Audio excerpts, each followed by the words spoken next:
આદરણીય તૃપ્તિબેન પધાર્યા છે, જે પોતે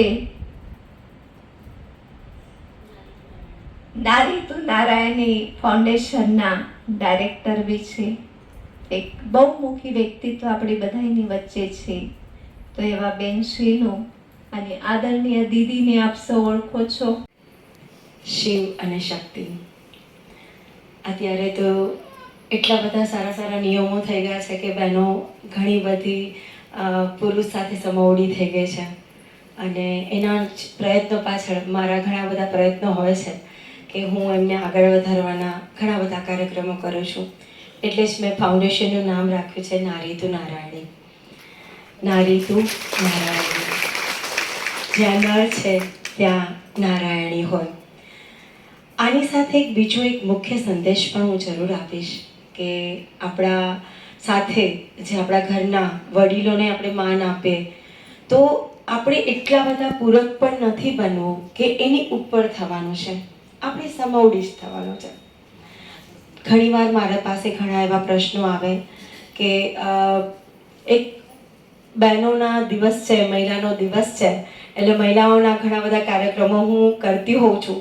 પરંતુ એક નાનકડું એક ઉદાહરણ મને યાદ આવે છે તો હું કહું છું તમને કે ઘર કંકાસનો એક કેસ મારી પાસે આવ્યો હતો, અને ત્યાર વખતે 498ની એક કલમ ગવર્મેન્ટે રાખેલી, અને 498ની કલમમાં બહેનોના ઝઘડાનો પ્રશ્ન હતો, અને બહેનોએ અમને એ બહેને અમારા જે એનજીઓ છે એમાં ફોન કર્યો કે આવી રીતના મને પ્રોબ્લેમ છે.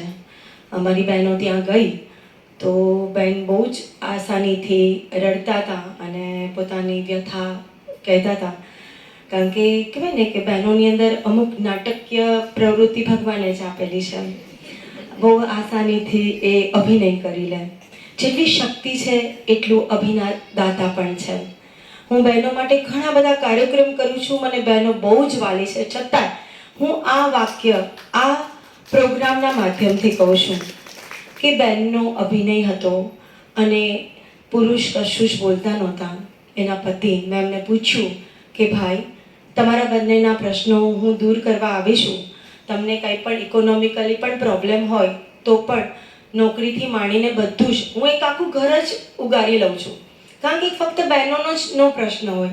કજિયા કંકાસ ત્યારે જ થાય જ્યારે તમારો લક્ષ્મીનો સ્ત્રોત ઓછો થઈ જાય, ઘરમાં લક્ષ્મી આવવાની ઓછી થઈ જાય, પગાર ઓછો હોય કે બધું જ હોય. એટલા માટે થઈને હસબન્ડ એવું કીધું મને કે તમને એવું લાગે છે ને કે મારી પત્નીનો જ પ્રોબ્લેમ છે, મારા પત્ની જ બહુ સારી છે અને એને જ મને મતલબ હું જ ખરાબ છું એમ. તો ત્યારે એણે એવું કીધું કે આ ઘરમાં મા બાપ મારા પત્નીના રહે છે અને મારા મા બાપ આશ્રમમાં રહે છે. મને ખરેખર બહુ જ રડવું આવ્યું. મેં ત્યાર પછી મારા એનજીઓનું એક નામ રાખ્યું છે નર અને નારાયણ. હું આ માધ્યમથી બહેનોને એટલું જ કહું કે તમારી સાથે રહેલા પતિ અને પતિના સ્વજનો બધાને માન સન્માન, સુખ, શાંતિ અને બધું જ આપવાનું છે, તો જ સમૃદ્ધિ થશે.